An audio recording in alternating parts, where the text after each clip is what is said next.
afternoon mga ka-road trip! Nakapag-lunch na ba kayo? Dahil for today's video, bibigyan ko kayo ng problema. Joke lang, baka maniwala kayo eh. But seriously speaking, we will talk about one of the growing problems of the automotive industry, which is counterfeit parts.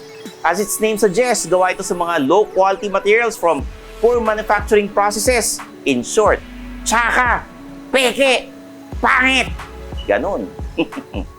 Delikado mga ito dahil halimbawa, may road accident, maaaring magresulta sa isang katakot-takot na casualty kung mag-malfunction ng airbags o brake pads. Kaya naman, napakahalagang siguraduhin sa trusted at legit sellers kayo pupunta katulad ng, of course, Tire Center Philippines. Dito, wala kayong makikitang peke. Lahat ng produkto rito, urig at gawa sa high-quality materials at mga expert rin ang staff na mag-a-assist sa inyo.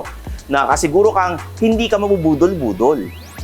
Dito sa Tire Center, partners kami with reputable brands na galing pang Vietnam katulad ng Kasumina at JP Batteries. Kaya nakakasiguro kayo, hindi namin kayo i-scam. Mabait ang mga taga rito sa Tire Center. Isa na nga sa mga nagtitiwala sa amin ang aming mga ka-road trip of the week na ipapakilala namin sa inyo. Eto sila. Pasok! Ako po si Kenneth Bruce Ihada, 30 years old, taga Paranaque at isa akong motorcycle taxi rider. May isang beses habang naghihintay ako nung pipick upin kong pasahero, naiwan kong naka-idle yung motor hanggang sa na-discharge yung battery ko. Sobrang jahe lang kasi kailangan kong i-cancel yung ride dahil sa safety issues. Dahil baka matirikan kami kung sakaling tutuloy ko pa yung biyahe. Sobrang hirap lang kasi yung kikitain ko pa sana, na-cancel. Tapos kailangan ko pang akayin yung motor ko palabas dun sa residential area nila para humanap ng mabibilhan ng pamalit na battery. Sobrang importante na may maaasahan kang magandang klase ng baterya sa mga sasakyan mo, motor man yan o four wheels, para sigurado ka na walang magiging aberya sa biyahe at safe ka makakarating sa pupuntahan.